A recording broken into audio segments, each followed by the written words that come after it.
He's a southpaw. He understood how important it is to be more offensive right now, because I'm saying it right now. I said it yesterday.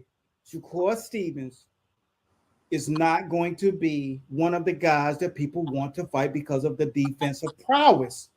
And he has to get hungrier like Sugar Ray Leonard. Sugar Ray Leonard and Sugar Shane Mosley also had this characteristics, Otis, and you know it.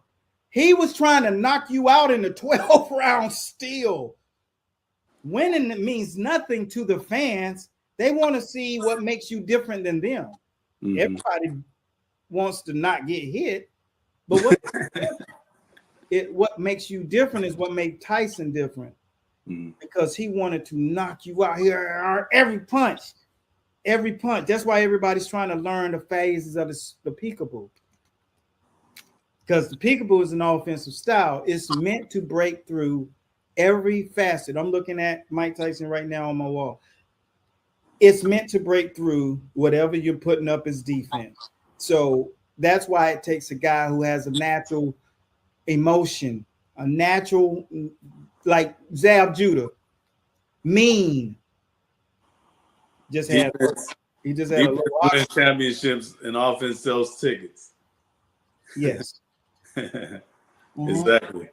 Hey, but a testimony to what you're saying though is the same thing I was thinking about when you were talking about your fighter going into the gym.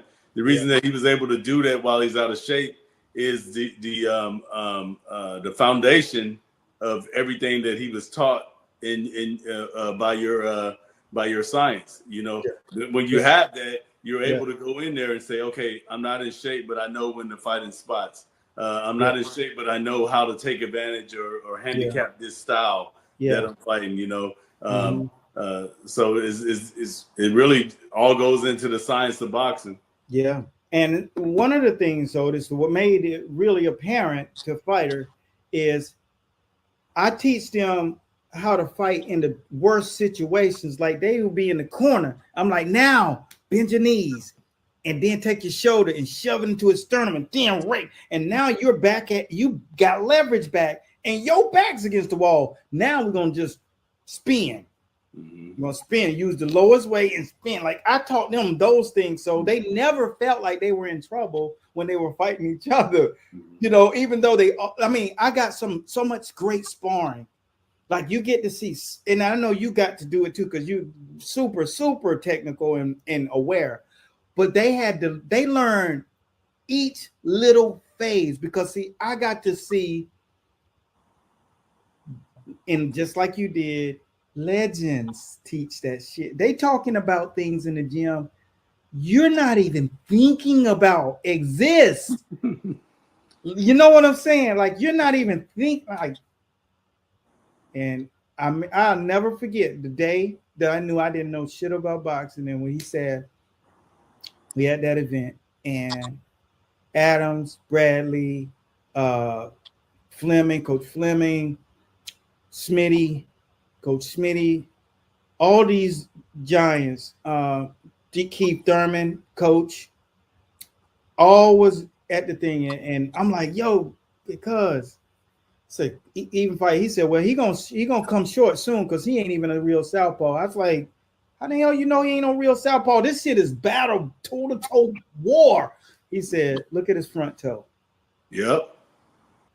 And I was like, that's important to know. I remember sparring Chad Dawson and feeling his jab and being like, oh my God, I cannot keep getting hit by that. Like it feels like a telephone pole hitting me or whatever, right? Yeah. And then I was like, why is his jab so heavy? And I started looking at his feet. Like while we were in the ring, I would circle him and I would look and I was like, he's not really a southpaw. I tell guys who can fight and you coming into boxing, that's not going to translate because you got to learn how to collect data too. That's a part of the sport. Mm-hmm. And you will get beaten up like your worst nightmare if you don't understand that coming into boxing with that fighting shit, and vice versa. When you get into prize fighting, you can't just be boxing like Shakur Stevens. All that boxing and no fighting is not going to cut it. And you got to understand how to adopt those styles where you can turn that around. So an output fighter who's a natural fighter learns to box.